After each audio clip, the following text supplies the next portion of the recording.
महाकुंभ के दौरान संगम तट पर आस्था की डुबकी लगाने वालों की संख्या करोड़ों में पहुंच रही है। लेकिन इस बीच गाजीपुर के सपा सांसद अफजाल अंसारी का एक बयान सुर्खियों में आ गया। संत रविदास जयंती के अवसर पर सादियाबाद में आयोजित एक कार्यक्रम के दौरान उन्होंने महाकुंभ स्नान को लेकर तंज कसते हुए कहा कि अगर संगम में स्नान करने से पाप धुल जाते हैं तो इसका मतलब वैकुंठ जाने का रास्ता खुल गया है। उन्होंने कहा जो भीड़ इस बार देखने को मिल रही है उससे लगता है कि नर्क में अब कोई नहीं बचेगा, ना ही और उधर हाउसफुल हो जाएगा। अंसारी ने महाकुंभ में शामिल होने के लिए ट्रेनों में उमड़ रही भीड़ पर भी टिप्पणी की। उन्होंने कहा कि हालात इतने खराब हो गए कि यात्रियों को भारी परेशानी का सामना करना पड़ रहा है। ट्रेनों में इतनी भीड़ है कि लोग खिड़कियों के शीशे तोड़ रहे हैं और अंदर महिलाएं और बच्चे डर के मारे कांप रहे हैं। कई यात्रियों ने अपनी आंखों के सामने दर्दनाक हादसे देखे, लेकिन सही आंकड़े किसी को नहीं पता। सांसद के इस बयान के बाद राजनीतिक हलकों में चर्चाएं तेज हो गई हैं। सनातन आस्था से जुड़े इस पर्व पर उनकी टिप्पणी को लेकर कई लोग धार्मिक भावनाओं को ठेस पहुंचाने वाला मान रहे हैं। हालांकि अंसारी ने इसे अपनी निजी राय बताते हुए महाकुंभ में अव्यवस्थाओं की ओर इशारा करने की बात कही। फिलहाल उनके इस बयान को लेकर विरोध और समर्थन दोनों देखने को मिल रहे हैं। ऐसे में देखना होगा कि राजनीतिक गलियारों में इस बयान का कितना असर पड़ता है। Prime time news Ghazipur. 15-16 साल से लेकर के 20 साल 22 साल सब नौजवान लड़के श्रद्धा का ये पर्व, मान्यता है कि संगम तट पे नहा करके व्यक्ति पवित्र हो जाएगा, पाप धुल जाएगा। अगर पाप धुल जाएगा तो इसका मतलब आगे वैकुंठ में जाने का रास्ता खुल जाएगा। तो जो आलम दिखाई दे रहा है उससे तो लग रहा है कि नर्क में तो कोई बचे ही नहीं और उधर हाउसफुल हो जाएगा। ट्रेनों का हाल ये है, तोड़ रहे हैं शीशा, अंदर औरतें कांप रही हैं, बच्चों को गोद में छुपाए हैं, रो रही हैं, बिलख रही हैं। आपके हमारे घर के बच्चे हाथों में ईंटा लेकर के ट्रेन तोड़ रहे हैं, उसके शीशे तोड़ रहे हैं, उसमें घुस रहे हैं। न पुलिस वाले भी असहाय, टीटी साहब, टीसी साहब भी कहीं वर्दी उतार के अपनी काली कोट वाली झोले में रख दिए कि कहीं हमारी भी पिटाई ना हो, और कोई भी खड़ा होकर के टोकने वाला नहीं है। क्या कर रहे हैं? ऐसी स्थिति क्यों पैदा हो रही है? और मैंने अपनी आंख से देखा, सैकड़ों हजारों की तादाद जो थी वो सब 15-16 साल से लेकर के 20 साल 22 साल सब नौजवान लड़के। और इस तरह का दीवानगी का आलम, ठीक है कठिनाई हो रही है, व्यवस्था में इतनी ज्यादा संख्या हो गई है कि लोग अनुमान नहीं लगा पाए, और जो चले गए हैं उनको वापस नहीं पहुंचाया जा पाया। अफरा तफरी का माहौल है, गाड़ियों का रोड पर चलना दूभर हो गया। वहां का आलम तो ये है कि आपने सुनाई कचला के मर गए कितने लोग, उसकी सही गिनती आज तक पता नहीं चल सकी।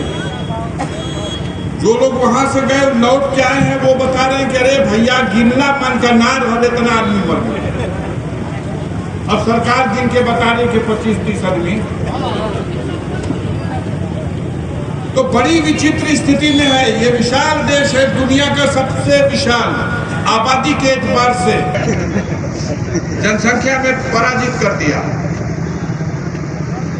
अब कई जना सोचे हुई कि मुद्रा में पराजित कर दिया ना। ऐसे तो हम अपने आप को कहते हैं कि हम विश्व के गुरु हो चुके हैं, हम विश्व गुरु हैं, हमने दुनिया में डंका बजा दिया। लेकिन हम ये थोड़ी बताते हैं कि हमारे देश भारत के पासपोर्ट की वैल्यू दुनिया में 85 नंबर पर 85 नंबर पर दुनिया में हम ये नहीं बताते हम विश्व गुरु हैं, लेकिन हमारे देश के मुद्रा की कीमत डॉलर के मुकाबले 88 रुपए पे आ गई। हम विश्व गुरु हैं, डंका बज रहा है दुनिया में हमारा, लेकिन हमारे नागरिकों को अमेरिका, अब वो भी ट्रंप साहब जब हो गए वहां के राष्ट्रपति, जो हमारे दोस्त हैं, वो जीतते हैं तो हम कीर्तन गाते हैं, हम उत्सव मनाते हैं, हम यज्ञ कराते हैं, और हमारे नागरिकों को पैरों में बेड़ी, हाथों में हथकड़ी और कमर में रस्सी डाल के भेज दिया। हम विश्व गुरु हैं। समस्या के समाधान के सवाल पर मत पूछना। देश पर कर्ज का बोझ 200 करोड़ रुपए से ज्यादा हो गया। प्रधान जी अगर पूछल जाओ कि अच्छा कर्ज लिया बा तो भराई ना, तय भैया किस्तिया भरत हुआ तो ना, किस्तिया भरे भर तो जुगाड़ नहीं खे बन पावा, तब बेजवा तो भर द भैया बाहर। इतना कुल टैक्स वसूलने का बाद हमारे पास क्षमता नहीं है कि जो कर्ज हम ले चुके हैं देश के लिए, वो कर्जा का हम ब्याज भर दें। अच्छा भैया तो ब्याजो ना भर पैबा, कर्जों का किस्तिया ना भर पैबा तो देशवा का हुई। तो एगो तरकीब सोचले बड़ी, का सोचले बड़ा, हीरो और कर्जा ले अब ब्याज भरब, लेकिन कर्जा लेके भरब। अब बताओ जितना कर्जा बा वो कर्जवा का किस्त ना दिया, वो कर्जवा का जो ब्याज बा वो ब्याजवा ना दिया, और ब्याजवा में से कुछ देवे खातिर फिर कर्जा ले और तब ब्याजवा दे। बताओ कहाँ जाते हैं, कहाँ जा रहे हैं? और कमाई क्या है? दुनिया में डंका मेरा बज रहा।